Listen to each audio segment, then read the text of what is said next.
Bonjour. Aujourd'hui, j'avais l'envie de vous parler du Val-de-Loire, cette magnifique région, ce plus grand fleuve français qui va se jeter dans l'Atlantique, qui est entouré de vignobles assez exceptionnels. Mais il est vrai que c'est un petit peu compliqué le Val-de-Loire, parce que c'est une grande région, elle a énormément de diversité. Cette diversité nous amène à le partager, cette magnifique région viticole, en 5 parties. La première, c'est le pays nantais, que l'on connaît autour de Nantes. Nous allons parler ensuite de l'Anjou-Saumur, en rentrant un petit peu dans les terres, et puis finalement s'évader vers la Touraine et monter à Orléans. Et ensuite, les vins du centre, du Nivernais-Berry, avec les Sancerre, entre autres, et les Pouilly-Fumé, et puis les vignobles proches du Massif central, dont on parlera rapidement après. On va commencer par le pays nantais, région magnifique, océanique, qui va nous amener comme ça des embruns qui nous proviennent de l'Atlantique et qui va faire que nous sommes vraiment sur un terroir privilégié pour les vins blancs. Les vins blancs qu'on connaît plus simplement sur les gros plans du pays nantais, mais qu'on connaît sur des terroirs assez magnifiques, par exemple sur les muscadets de Sévrémen, les muscadets de la Côte de Grandlieu, par exemple, qui vont nous offrir le melon de Bourgogne, ce cépage qu'on appelle aussi tout simplement le muscadet, typique de la région, avec des vins sur la vivacité, sur la fraîcheur, parfois, comme sur certaines dénominations municipales, un peu plus de complexité, une forme d'onctuosité qui est un petit peu plus marquée, alors que souvent les muscadets sont connus pour leur vivacité, cette vivacité qui accompagne ces magnifiques plateaux d'huîtres, par exemple, mais pas que. On peut s'amuser sur des poissons juste grillés avec un petit beurre dit à la nantaise, un petit peu comme ça, légèrement acidulé. Donc, muscadet, également intéressant sur le vieillissement. Donc là, nous sommes vraiment au cœur du pays nantais, première région, vraiment axée sur les vins blancs. Et puis après, on rentre un petit peu dans les terres, comme je vous l'ai dit. Nous arrivons sur Angers et cette région de l'Anjou-Saumur, où on commence à voir d'autres vins blancs, d'autres cépages, autour d'un grand cépage, d'un des plus grands cépages connus au monde, qui est le chenin. Ce chenin, il va nous savoir faire des grands vins blancs, avec une forme de vivacité en fin de bouche, qui va nous amener des vins très tendus.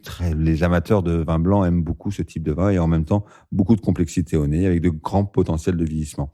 Et nous allons aussi trouver de ce chenin blanc travailler autour de l'onctuosité grâce à des vins plus moelleux, voire liquoreux, voire même parfois effervescents. Et là, nous sommes dans l'Anjou-Saumur, cette région magnifique où on va côtoyer ces vins blancs de Côte-de-Lion, de Savenière avec des secs, de Côte-de-Lion avec des moelleux, Bonzo, quart de chaume ou chaume avec des vins liquoreux exceptionnels que je vous conseille de déguster si vous ne l'avez pas fait encore, et parfois même de faire vieillir très longtemps, qui vont supporter un vieillissement de plusieurs décennies. Et puis des rouges. Cette région commence à être réputée également pour ses grands rouges depuis longtemps. On arrive, quand je dis commence, c'est qu'on arrive dans la région des grands rouges du Val-de-Loire, où le Cabernet Franc, c'est pas ce qu'on appelle localement le breton, va offrir de grands vins parfois de garde, comme les Saumur Champigny, par exemple, les vins d'Anjou, où on va trouver du fruit, de la corpulence, et on oublie ce côté Val-de-Loire, un vin friand, vin facile, vin léger à servir frais. Là, c'est pas le cas. On est vraiment sur des terroirs exceptionnels qui nous offrent de très grands vins rouges. Et puis, si on s'avance encore un petit peu en direction de l'Est, on arrive en Touraine. En Touraine, avec toujours de beaux rouges, d'ailleurs.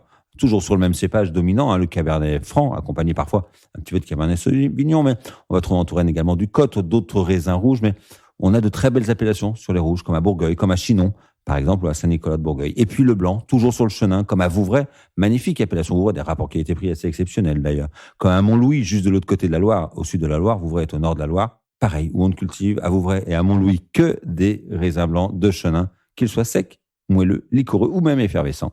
Donc, à découvrir vraiment. Et puis, si l'on continue, on va arriver dans cette région du Nivernais-Berry, autour de Nevers, autour du département du Cher d'un côté, du Loiret de l'autre, et on va découvrir les Pouilly-Fumé sur la rive droite de la Loire et les Sancerre sur la rive gauche, autour du vignoble de Chavignol, par exemple, également connu pour son fromage de chèvre. Là, c'est le terroir idéal pour le Sauvignon. Là, on a donc changé de climat, on devient sur un climat, on a oublié l'océan, on est beaucoup plus continental. Le Sauvignon nous amène de la fraîcheur, de la vivacité, mais aussi un caractère aromatique complètement différent du chenin, développé autour des agrumes, du pamplemousse, parfois avec une belle maturité, même du fruit de la passion, où le silex apparaît, où ce côté pierreux du sol se ressent parfois au niveau du nez, avec des notes également plus végétales, comme le buis, pourquoi pas. Donc le Sauvignon, très aromatique, très intense, et en même temps très flatteur. Des vins blancs, souvent, qui apportent beaucoup de plaisir et relativement facile à comprendre.